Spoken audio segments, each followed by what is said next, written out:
বিরাট কোহলি নাকি সচিন টেন্ডুলকার কে সেরা?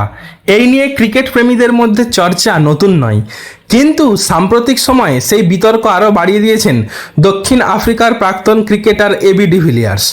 বিদেশের কঠিন পরিবেশে টেস্ট ক্রিকেটে সচিন টেন্ডুলকারের থেকেও এগিয়ে বিরাট, এমনটাই দাবি করেছেন ডিভিলিয়ার্স। তার এই মন্তব্যে বেড়েছে বিতর্ক, অনেকেই এই দাবি ভিত্তিহীন বলে উড়িয়ে দিয়েছেন। এই নিয়ে ডিভিলিয়ার্সকে গুরুতর কটাক্ষ করেছেন ভারতের প্রাক্তন পেসার ডোডা গণেশ। গাঁজা টেনে এমন ভাবনা চিন্তা করেছেন ডিভিলিয়ার্স, এমনটাই ইঙ্গিত দিয়েছেন তিনি। নিজের সোশ্যাল মিডিয়ায় ভারতের প্রাক্তন পেসার ডোডা গণেশ লেখেন, pass on the weed brother, অর্থাৎ ভাই গাঁজাটা এদিকে পাঠাও। তার এই মন্তব্য দ্রুত নজর কাড়ে, কারণ একদিকে ভারতীয় ক্রিকেটের দুই কিংবদন্তি সচিন ও কোহলির মধ্যে তুলনা করেছেন ডিভিলিয়ার্স, অন্যদিকে ডিভিলিয়ার্সের সঙ্গে কোহলির দীর্ঘদিনের বন্ধুত্বও কারোর অজানা নয়। তাই দক্ষিণ আফ্রিকা ও আরসিবি প্রাক্তনীর এই মন্তব্য নিয়ে বেড়েছে চর্চা। ভারতীয় ব্যাটারদের বিদেশের কঠিন পরিবেশে পারফরমেন্স নিয়ে নিজের ইউটিউব চ্যানেলে আলোচনা করার সময় সচিন ও কোহলির তুলনা করেন ডিভিলিয়ার্স। নিজের ইউটিউব চ্যানেলে ডিভিলিয়ার্স বলেন, বাউন্সি ও সিমিং কন্ডিশনে উপমহাদেশের ব্যাটাররাও যে সফল হতে পারেন সেটি প্রথম দেখিয়েছেন সচিন, কিন্তু তার মতে কোহলি সেই সাফল্যের মান আরও উঁচুতে নিয়ে গেছেন।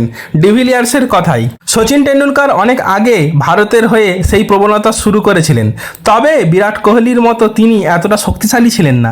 সচিনই প্রথম দেখিয়েছিলেন যে উপমহাদেশের একজন ব্যাটার বাউন্সি ও সিমিং পরিস্থিতিতেও ভালো করতে পারেন। বিরাট সেটিকে আরও এগিয়ে নিয়ে গিয়ে মান আরও উঁচুতে তুলেছে। বিদেশের মাটিতে সচিন ও কোহলির সাফল্য যে পরবর্তী প্রজন্মের ভারতীয় ব্যাটারদের অনুপ্রাণিত করেছে সেটিও উল্লেখ করেছেন এবিডি।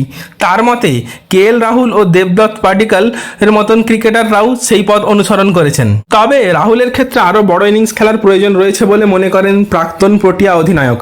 তার মতে রাহুলের টেকনিক যথেষ্ট ভালো এবং ভারতীয় দলের জন্য তিনি গুরুত্বপূর্ণ সম্পদ, কিন্তু বিদেশের মাটিতে তার গড় মাত্র 34 হওয়ায় আরও উন্নতির জায়গা রয়েছে। ডিভিলিয়ার্স বলেন, রাহুলকে শুধু 100 রানে থেমে গেলে চলবে না, বড় 100 রানকে আরও বড় ইনিংসে পরিণত করতে হবে।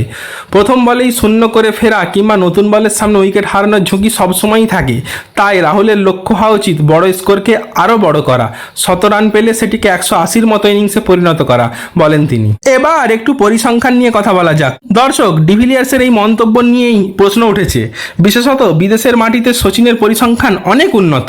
বিদেশের মাটিতে 106টি টেস্টে সচিন টেন্ডুলকার 8,705 রান করেছেন, তার ব্যাটিং গড় 54.74। বিদেশে তার সেঞ্চুরির সংখ্যা 29টি।